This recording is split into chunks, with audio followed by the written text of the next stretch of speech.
धर्म ग्रंथ कहते हैं, जो मनुष्य श्रद्धा से हनुमान कथा सुनता है उसके जीवन के सभी क्लेश, भय, रोग और संकट मिट जाते हैं। क्योंकि हनुमान कथा में केवल कथा नहीं, ऊर्जा छिपी होती है। वो ऊर्जा जो सुनने वाले के हृदय में अग्नि की तरह जागती है, भय को भस्म कर देती है और आत्मा में निर्भयता का दीप जला देती है। कहा गया है, भूत पिशाच निकट नहीं आवे, महावीर जब नाम सुनावे। जब कोई व्यक्ति हनुमान कथा सुनता है, उसके चारों ओर एक अदृश्य कवच बन जाता है।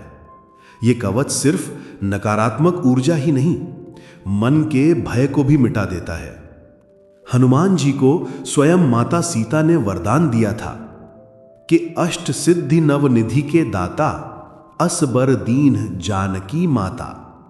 जो उनकी कथा सुनता है उसमें भी धीरे धीरे वही शक्ति तत्व जागता है।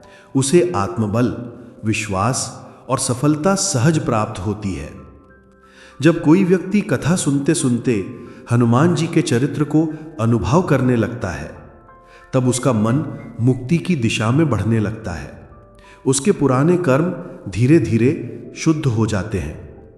अनेक संतों ने कहा है, जो व्यक्ति लगातार 11 मंगलवार हनुमान कथा सुनता है, उसके जीवन में ऐसा परिवर्तन होता है जैसा किसी साधना से भी नहीं होता। कई भक्तों ने अनुभव किया है, जहां डॉक्टर, धन या उपाय काम नहीं करते, वहां सिर्फ हनुमान कथा सुनना ही जीवन की दिशा बदल देता है। हनुमान कथा केवल शब्दों की धारा नहीं, ये प्राण शक्ति का प्रवाह है। हर कथा के साथ श्रवण, स्मरण और चिंतन, ये तीनों मिलकर भीतर की चेतना को बदल देते हैं। हनुमान जी श्रवण योग के अधिष्ठाता देवता हैं। इसीलिए जब उनकी कथा सुनी जाती है तो कान केवल ध्वनि नहीं बल्कि ऊर्जा को ग्रहण करते हैं। एक कथा है, एक वृद्ध भक्त प्रतिदिन मंदिर जाकर हनुमान चालीसा पढ़ता और कथा सुनता था। कई लोग कहते, क्या फल मिला? वो मुस्कुराकर कहता, फल तो तभी मिलेगा जब सुनने वाला श्रद्धा से सुने।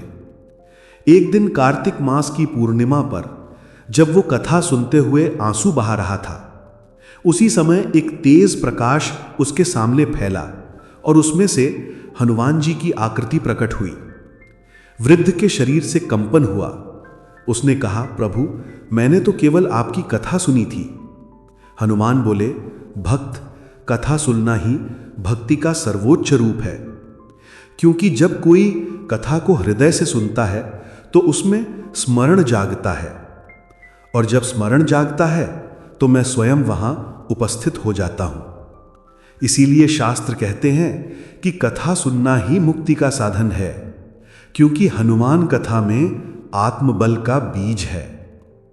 ये कथा सुनते सुनते व्यक्ति को याद आता है कि उसके भीतर भी वही दिव्य शक्ति है जो पर्वत उठा सकती है, जो मृत्यु पर विजय पा सकती है, जो अंधकार में प्रकाश जगा सकती है। ये महीना स्वयं देवताओं का प्रिय है। इस मास में की गई कोई भी साधना, कथा या भक्ति 100 गुना फल देती है। इसलिए यदि कोई कार्तिक मास में हनुमान कथा सुनता है तो उसका पुण्य इतना होता है जितना 1000 यज्ञ करने से भी नहीं मिलता। हनुमान कथा सुनना ये अंतर जागरण है। ये कथा सुनते सुनते श्रोता अपने भीतर उस महाबली तत्व को महसूस करता है जो जीवन के हर संकट को धूल कर देता है। और तभी कहा गया, जिनके मन में हनुमान बसते हैं वहां असंभव शब्द का कोई अर्थ नहीं। इसलिए इस वीडियो को अंत तक जरूर देखिए, और अगर आप भक्ति की इस यात्रा में हमारे साथ हैं तो चैनल को सब्सक्राइब कीजिए ताकि अगली कथा सबसे पहले आप तक पहुंचे। चलिए आरंभ करते हैं। कहानी आरंभ होती है बहुत समय पहले। गंगा तट के पास एक छोटा सा गांव था, सिद्धपुर। वहीं रहता था एक विनम्र युवक हरिदास। उसका जीवन कठिन था। पिता का देहांत, छोटी खेती और मां की सेवा का भार। पर उसके हृदय में एक गहरी प्यास थी भगवान को समझने की। हरिदास दिन में खेतों में काम करता, रात को दीपक की मंद लौ में रामचरितमानस पढ़ता। पर जीवन में लगातार कठिनाइयां आती रहीं। फसलें खराब हो गईं, बैल बीमार हो गए और घर पर कर्ज बढ़ता गया। एक दिन गांव के पुजारी ने घोषणा की, कार्तिक मास आरंभ हुआ है, आज से हनुमान कथा प्रतिदिन मंदिर में होगी। हरिदास ने सोचा, शायद यही वो समय है जब प्रभु मेरी पुकार सुनेंगे। पहली कथा की रात मंदिर दीपों से जगमगा रहा था। घी की सुगंध, घंटियों की ध्वनि और कथा का प्रारंभिक मंगलाचरण। वाचक बोले, जब संसार का भय घेरे तब हनुमान नाम का स्मरण करो, क्योंकि हनुमान केवल शक्ति नहीं, वे विश्वास का रूप है। हरिदास ध्यान से सुन रहा था, हर शब्द जैसे उसके भीतर उतर रहा था। जब कथा में कहा गया, जो हनुमान कथा श्रवण करता है उसके हृदय से भय, रोग और संदेह नष्ट हो जाते हैं, हरिदास की आंखें नम हो गईं। उसने सोचा, यदि यह सत्य है तो मुझे भी विश्वास करना होगा। उस रात उसने पहली बार हनुमान चालीसा पूरी श्रद्धा से पढ़ी। नींद में उसने देखा, एक तेजस्वी वानर रूप, अग्नि जैसा आभा मंडल और एक मधुर परंतु गंभीर स्वर। भक्त हरिदास, कथा सुनना आरंभ किया है तूने, अब परीक्षा की तैयारी भी रख। अगली सुबह गांव में खबर फैली, हरिदास के खेत में आग लग गई।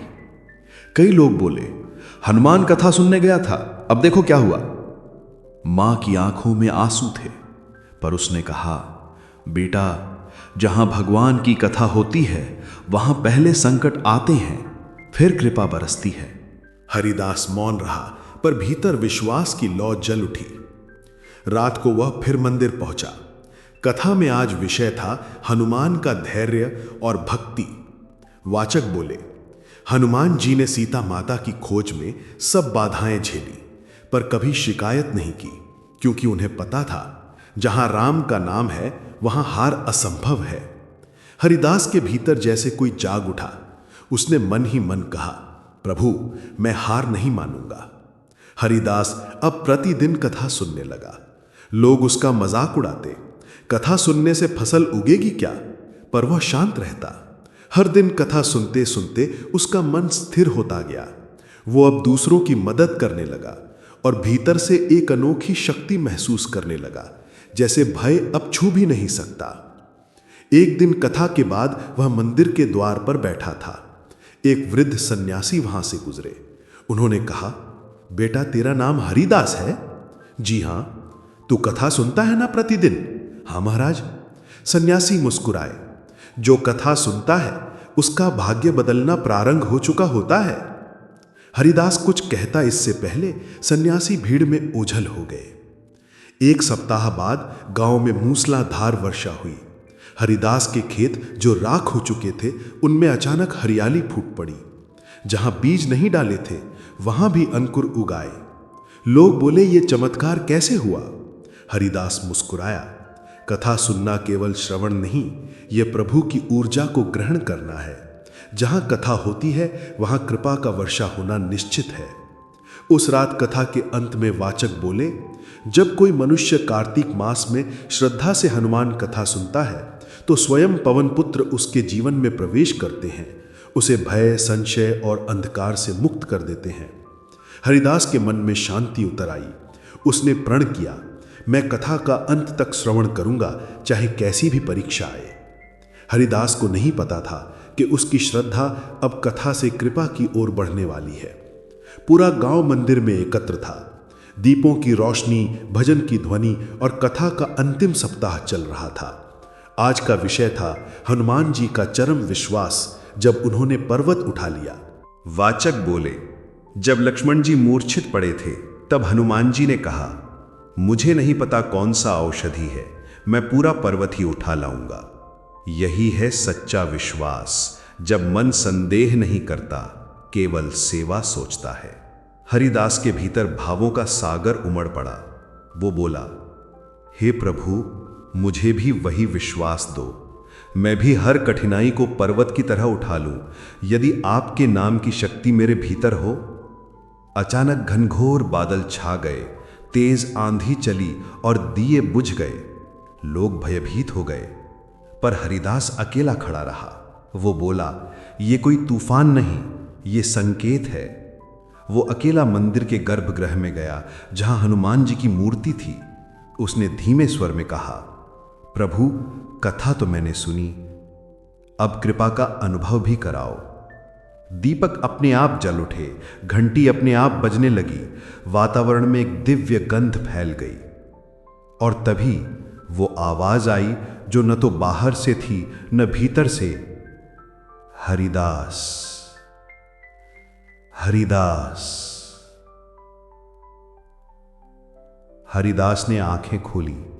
वहां सामने थे स्वयं पवन पुत्र हनुमान, तेजस्वी, विराट, किंतु कोमल दृष्टि से भरे। उनका रूप ऐसा था मानो अग्नि में भी कमल खिल उठा हो। वातावरण थरथरा उठा और हरिदास भूमि पर गिर गया। प्रभु, क्या यह स्वप्न है?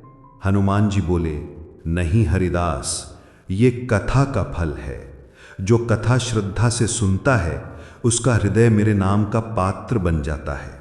तूने कथा को केवल सुना नहीं, जिया है। हनुमान जी ने कहा, लोग कथा सुनते हैं केवल पुण्य के लिए, पर सच्चा भक्त कथा सुनता है जागृति के लिए, क्योंकि कथा में शब्द नहीं, ऊर्जा बसती है। जब कोई कथा में डूब जाता है, तब उसका मन शुद्ध हो जाता है, और शुद्ध मन ही भगवान का सच्चा मंदिर होता है। हरिदास बोला, प्रभु, मैंने केवल सुनना सीखा, अब क्या करना चाहिए? हनुमान जी मुस्कुराए, अब कथा सुनकर दूसरों को सुनाना। जैसे तूने मुझ तक पहुंचने के लिए कथा का मार्ग चुना, वैसे ही तू अब औरों को उस मार्ग पर ले जा, क्योंकि हर कथा का उद्देश्य यही है, श्रवण से सेवा तक पहुंचना। जब हरिदास ने पुनः नेत्र खोले तो हनुमान जी का रूप लुप्त हो चुका था, पर पूरे मंदिर में केसर की सुगंध फैली हुई थी। दीवारों पर एक अक्षर चमक रहा था, श्रवण ही साधना है। हरिदास के आंखों से आंसू बह निकले। वो समझ गया, अब उसका जीवन कथा का प्रसार बन जाएगा। वो गांव-गांव जाकर हनुमान कथा सुनाने लगा। जहां भी वो कथा करता, वहां अद्भुत घटनाएं घटती, रोगी ठीक होते, दुखी के घर सुख आता, और हर जगह वही अनुभव होता, ये केवल कथा नहीं, ये कृपा की धारा है। कथा सुनने का फल केवल पुण्य नहीं, वो है परिवर्तन। जैसे भक्त हरिदास के जीवन में कथा ने हनुमान जी को साकार कर दिया, वैसे ही जो हृदय से कथा सुनता है, वह स्वयं हनुमान का अंश बन जाता है। क्या आपने कभी सोचा है कि जब हम हनुमान कथा सुनते हैं, तो हमारे भीतर ऐसा क्या बदलता है, जो दुख मिट जाते हैं, भय समाप्त हो जाता है और मन एक अद्भुत शांति से भर जाता है? क्या ये सिर्फ आस्था है, या इसके पीछे कोई दिव्य विज्ञान भी छिपा है? कथा का हर शब्द, हर श्लोक एक ध्वनि ऊर्जा यानी साउंड एनर्जी है। जब हनुमान नाम उच्चारित होता है, तो उसके कंपन यानी वाइब्रेशंस मस्तिष्क की उन तरंगों को सक्रिय करते हैं जो साहस, विश्वास और ऊर्जा से जुड़ी होती हैं। आधुनिक विज्ञान कहता है, मनुष्य के शरीर में 70% जल होता है, और जल ध्वनि के कंपन को ग्रहण करता है। जब कोई व्यक्ति कथा सुनता है, तो हनुमान नाम के कंपन उसके शरीर के प्रत्येक जल कण तक पहुंचते हैं। इससे ऊर्जा का पुनः संतुलन होता है। यही कारण है, कथा सुनने के बाद मन हल्का लगता है, चेहरे पर तेज आ जाता है और भय जैसे मिट जाता है। कथा के बाद हरिदास ध्यान की अवस्था में बैठता था। एक रात उसे लगा, उसके शरीर के भीतर से एक गर्म प्रकाश उठ रहा है, जो सीधा हृदय से मस्तिष्क तक जा रहा है। उसे लगा जैसे किसी ने भीतर से कहा, यह वही ऊर्जा है जो हनुमान कथा से जागी है। यह तेरे भीतर की सुप्त शक्ति, प्राण शक्ति को जगा रही है। अगली सुबह हरिदास का चेहरा चमक रहा था। गांव के लोग बोले, तेरे भीतर क्या बदल गया है? वह मुस्कुराया, कुछ नहीं बदला, केवल कथा ने मुझे जगाया है। आज विज्ञान भी मानता है, जब व्यक्ति भक्ति से सुनता है तो मस्तिष्क में ऑक्सीटोसिन और सेरोटोनिन जैसे हार्मोन बढ़ते हैं, जो शांति और आनंद देते हैं। इसलिए कथा सुनना केवल आध्यात्मिक कर्म नहीं, यह मस्तिष्क की चिकित्सा यानी स्पिरिचुअल थेरेपी भी है। कथा सुनना ध्यान का सर्वोच्च रूप है, क्योंकि जब आप कथा में डूबते हैं तो आपका मन भूत और भविष्य से मुक्त होकर केवल वर्तमान में टिक जाता है, और यही तो ध्यान की परिभाषा है। शास्त्र कहते हैं, कार्तिक मास में कथा श्रवण का फल 100 गुना बढ़ जाता है। क्यों? क्योंकि इस मास में सूर्य और चंद्रमा दोनों की किरणें पृथ्वी पर अत्यंत संतुलित ऊर्जा भेजती हैं। यह महीना मन की संवेदनशीलता को बढ़ाता है। जब कोई व्यक्ति इस समय कथा सुनता है तो वह केवल सुन नहीं रहा होता, वह ऊर्जा ग्रहण कर रहा होता है। जैसे हरिदास ने किया, वह कथा में केवल बैठता नहीं था, वह कंपन बन जाता था। विज्ञान कहता है, हर विचार एक तरंग है। आध्यात्म कहता है, हर भक्ति एक ऊर्जा है। जब ये दोनों मिलते हैं तो मनुष्य के भीतर दैवी चेतना प्रकट होती है, और यही हुआ हरिदास के साथ। अब वह केवल कथा सुनने वाला नहीं था, वह स्वयं कथा का माध्यम बन चुका था। उसकी आवाज में ऐसा कंपन था कि जब वह जय हनुमान ज्ञान गुण सागर कहता तो सुनने वाले रो पड़ते। हनुमान कथा सुनना केवल धार्मिक कर्म नहीं, यह ऊर्जा परिवर्तन की प्रक्रिया है। यह मन, चेतना और आत्मा के बीच की दूरी मिटा देती है। जो इसे भाव से सुनता है, उसके भीतर वही शक्ति जागती है जिससे हनुमान जी पर्वत उठा लेते हैं। वो है विश्वास की शक्ति। पूरा गांव दीपों की रोशनी से जगमगा उठा था। हरिदास मंदिर के आंगन में बैठा था। उसकी आंखों में कोई अलग ही चमक थी, जैसे भीतर कोई दीप जल चुका हो।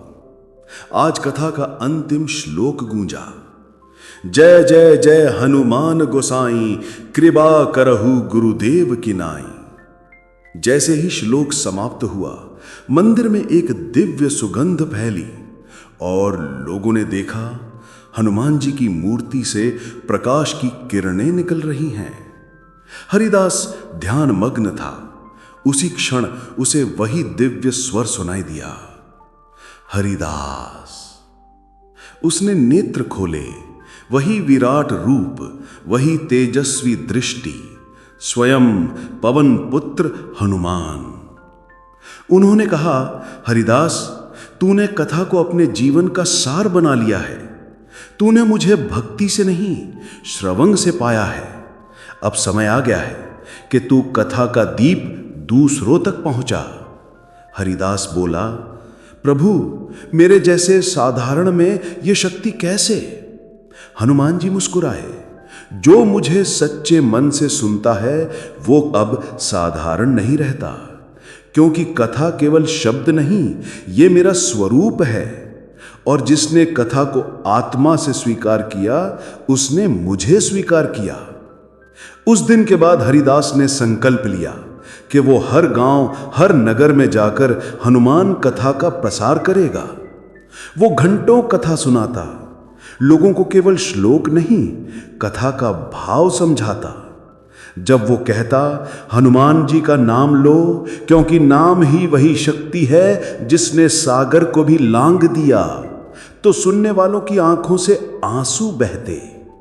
अनेक लोग जो निराश थे, उनके जीवन में प्रकाश लौट आया। जहां भी हरिदास कथा करता, वहां वातावरण में घंटियों जैसी ध्वनि और केसर की महक फैल जाती, जैसे स्वयं हनुमान जी उस स्थल पर उपस्थित हों। वर्ष बीते, हरिदास अब वृद्ध हो चुका था, पर उसकी आवाज में वही तेज, वही भाव। एक दिन कथा के अंत में उसने कहा, आज मेरा अंतिम दिवस है। अब मैं कथा सुनाऊंगा नहीं, क्योंकि अब कथा मेरे भीतर ही बस गई है। वो राम नाम का जप करता हुआ शांत बैठ गया। मंदिर में दीप अपने आप बुझ गए, घंटियां अपने आप बजने लगीं और लोगों ने देखा हरिदास के शरीर से प्रकाश की एक रेखा निकली जो सीधे हनुमान जी की मूर्ति में विलीन हो गई। भीड़ स्तब्ध थी और तभी वो दिव्य स्वर गूंजा, जो कथा को श्रद्धा से सुनता है वो मरता नहीं, वो कथा बनकर जीवित रहता है। हरिदास अब शब्द नहीं रहा, वो मेरा स्वरूप बन गया है। कथा सुनना केवल एक क्रिया नहीं, ये आत्मा का शुद्धिकरण है। जो इसे सच्चे भाव से सुनता है वो भीतर से हनुमान बन जाता है, साहसी, विनम्र और अडिग। कथा का फल कर्म में है और कर्म का फल कृपा में है। हनुमान कथा सुनने का सच्चा परिणाम यही है कि सुनने वाला सिर्फ भक्त नहीं रहता, वो स्वयं भक्ति का स्रोत बन जाता है। क्योंकि जहां कथा होती है वहां केवल शब्द नहीं, वहां स्वयं हनुमान जी का वास होता है। जय श्री राम, जय हनुमान। जो ये कथा सुनता या सुनाता है उसके जीवन से भय, दुर्भाग्य और अंधकार मिट जाता है और उसकी आत्मा हनुमान कृपा के प्रकाश में स्नान करती है। अगर आपको ये हनुमान कथा अच्छी लगी हो तो पहले चैनल को सब्सक्राइब जरूर कीजिए और ताकि अगली कथा सबसे पहले आप तक पहुंचे। और अब कमेंट में लिखिए जय बजरंग बली।